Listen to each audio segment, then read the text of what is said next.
এই যে আইসিটা, ঠিক আছে। এখন যে ডট পয়েন্টটা আছে আমরা ডট পয়েন্টটা দেখে নিব, ডট পয়েন্টটা দেখে নিব যে কোন দিকে আছে। ডট পয়েন্টটা না দেখে আমরা আরেকবার বের করতে পারি, আইসিটি জান দিকে তো বের করতে পারি নাকি। আইসিটি জান এদিকে গ্যাপ কয়টা, কয়টা গ্যাপ, দুইটা গ্যাপ। আর এদিকে দেখেন গ্যাপটা এরকম, মানে কোনো গ্যাপ নাই, এদিকে আইসা আবার এদিকে চলে গেছে। এদিকে গ্যাপ 1 2 3 4 5টা বল নাই, এদিকে কয়টা বল নাই, যেদিকে দুইটা বল নাই এর নিচের কোনটা, তাহলে আমরা যেদিকে বল নাই, এই যে একটা বল দুইটা বল, তাহলে এই বলটা, ঠিক আছে, এই তো এই বলটা, তাহলে এই বলটা এখন যদি এই বলটা গ্রাউন্ড, তাহলে এই বলটা এখন গ্রাউন্ড যদি দেখি, আপনি এখানে ক্লিক করবেন, এখানে ক্লিক করেন, এখানে তাহলে কোন কম্পোনেন্টটা খারাপ, 100%, এখানে একটা কম্পোনেন্ট দিয়ে দেওয়া, তাহলে তাহলে এই কম্পোনেন্টটা খারাপ, তাহলে কম্পোনেন্টটা কি খারাপ, যে কারণে এখানে গ্রাউন্ড দেয়।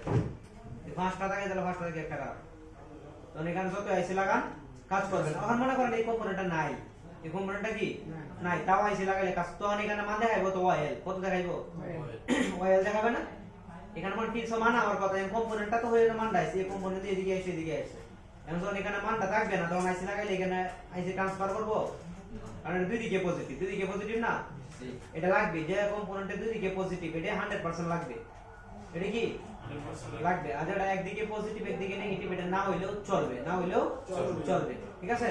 তখন এই কম্পোনেন্টটা দিয়ে না থাকে আইসি কাজ করবে না, এবার মাপ দিয়ে বের করতে হবে, এই কম্পোনেন্টটা না থাকলে এখানে মানায় করবো অয়েল, আর যদি শর্টটাকে আয় করবো গ্রাউন্ড। তখন কি স্যার এই কম্পিউটারটাকে উঠে ফেলাই দেবো স্যার? শর্ট থাকলে, হ্যাঁ শর্ট থাকলে ফালা এটা শর্ট করে দিবেন, দুটোটা লাগাই দেবো, হ্যাঁ জাম্পার করে দেবো। জাম্পা করে দিবেন, কারণ এই মাথা থেকে এই মাথায় আসছে, এই মাথা থেকে এই মাথায় আসছে, কারণ দুইটাই পজিটিভ। আর দিয়ে একদিকে পজিটিভ থাকলে যেমন এই কম্পোনেন্ট একদিকে পজিটিভ একদিকে নেগেটিভ, এটা শর্ট করা যাবে না, এটা শর্ট করলে এমনকি আমরা সেটও ডেড হয়ে যেতে পারে, দি পাওয়ার লাইন আর সেট ডেড হয়ে যাবে ডাইরেক্ট, ঠিক আছে। সেক্ষেত্রে স্যার এই ক্যাপাসিটরটা কি করব, শুধু উড়াই ফেলাই দেবো? ওটাই ফালাই দিবেন, কিন্তু লাগানি উত্তম, লাগাইবেন অবশ্যই, যদি না পান না লাগাইতে পারেন, লাগানো দরকার আছে, না, যদি না পাই যদি শুধু উড়াই ফেলাই দিই তাহলে তো চলবে নাকি? হ্যাঁ চলবো। ক্যাপাসিটর